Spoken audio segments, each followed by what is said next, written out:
Tonight on The Final Word, President Bongbong Marcos sits down with a number of media personalities for the first time since assuming office nearly 7 months ago.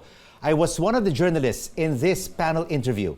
Here's what he had to say when I asked him about his foreign trips and various other issues. Mr. President, I have been an OFW for 25 years.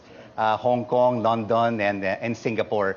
And having worked with two global news organizations, I've been exposed to the best practices of various governments in the region and around the world. Good governance, transparency, and accountability.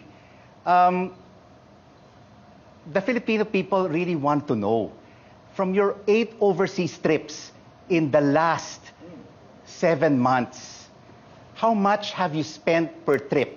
Indonesia, Singapore, when you went to Europe, to China, and here in Davos, and the number of people in your official and unofficial entourage list.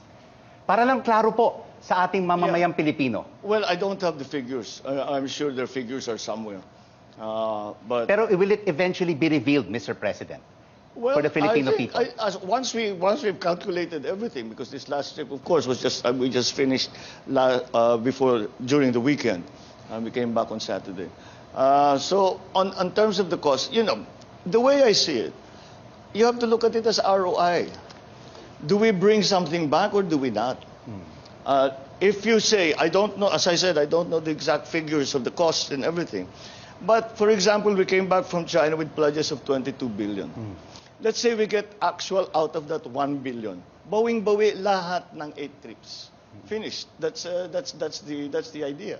And we did not only go to China. We went to Davos. We went to the EU.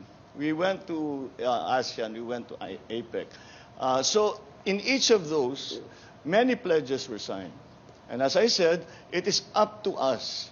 Now, the measure of success will be, you know, the cost benefit, very simple. How much effort did you put into it? It's not just the money. It's the time that you put into it. It's the time and the effort that goes into it is really, that's what I was trying to explain earlier. The reason that we have everyone on the delegation, actually the official delegation is just myself and the cabinet ministers. Then they have staff. So the rest are security. And the others that have been accompanying me are actually private sector. They don't actually fly with me. They go there on their own. Although they are included in our meetings, and they have their own meetings on the sidelines as well. So again, the way I approach it is ROI. How much did you spend? How much did you get?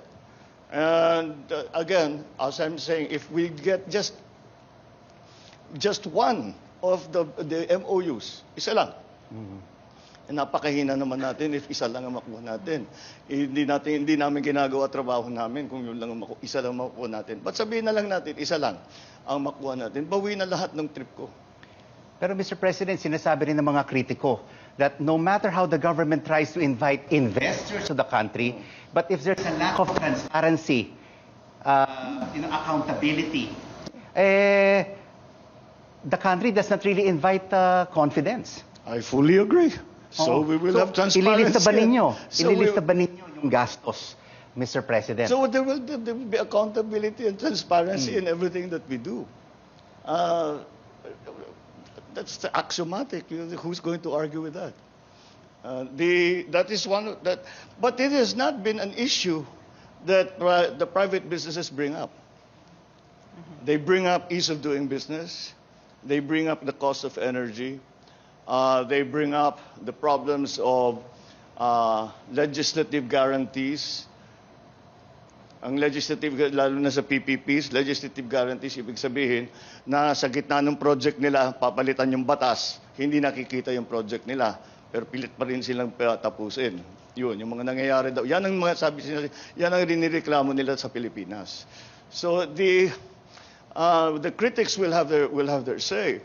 But those who are actually contemplating putting good money into the Philippines have other issues. That is not, accountability and transparency is not an issue. Mr. President, you talk about the ease of doing business. You talk about power rates, which is one of the highest in Asia. Not anymore. Not anymore. No, Europe is the same now as us. But what are your plans during your administration to bring this down together with the private sector? Because that is one of the issues that is being raised by many investors around the world. Before, medyo number 2 na lang ngayon. Dati number 1 talaga. Kasi hindi lang itong administration na ito. Even the past administrations have always been promising. Let's improve the ease of doing business, the bureaucracy. The bureaucracy has to be streamlined. The ease of doing business is because we're talking about trade. So the digitalization is going to be a very important part of that. We have to digitalize customs. We have to digitalize all of these collecting agencies so that the BIR, even the central bank, the payments can be made over the internet. All of those things that we don't do now. We have to remove the discretion.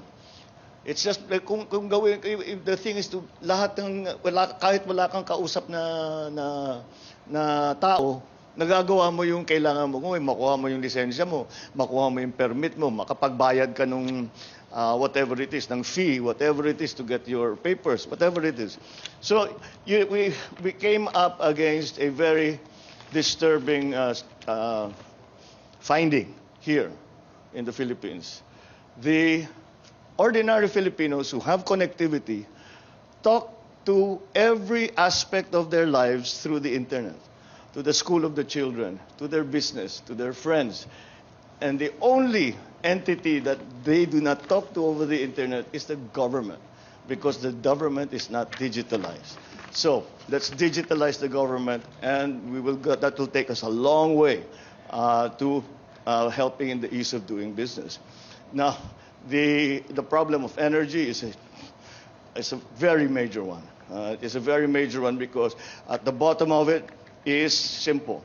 The supply of power, the demand for power far exceeds the supply that we are producing.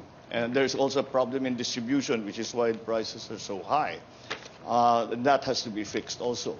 But in the long term, once we fix what we can at home, in the long term, and that is one of the things that we will talk about a great deal on these trips, is bringing new power plants into the Philippines. And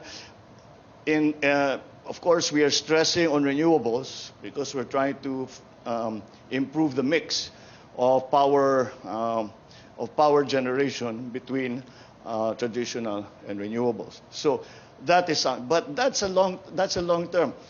Anything anything this government starts, we will not see the end. Ang nuclear power plant, 6 years, 7 years. Ang floating wind turbine, 6 years, 7 years, ganun din. Anything is 6 years, 7 years. But we have to start. So that's what we're planning to do. We will start.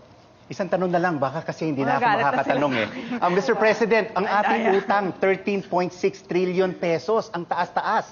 And our debt-to-service ratio is more than 60%. Paano natin po ipababa ito? I'm sorry, that's growth. We will pull ourselves out of debt via growth. That really is the guiding principle to the economic plan. And through investments and the pledges that you will be focusing on. Well, yes, make them real so that growth continues to pull us out and then provide new jobs. Now we're very proud that we're at 4.2% unemployment rate, which is like, you cannot have a recession if your employment rate's that low. But despite that, we still have to make the jobs more higher quality. We have to make them better. So these green jobs, which is what we're talking about, and even the new technologies that are going to be used for our OFWs, all of these things, the upskilling, the reskilling, that's all we talk about. That's all, because those are the things that we need to do. It's not one simple thing. There is no silver bullet. We have to do very many things to make it right. Because what we are in fact doing is restructuring the entire Philippine economy to adjust to the new world global economy. Thank you, Mr. President. Thanks, Rico.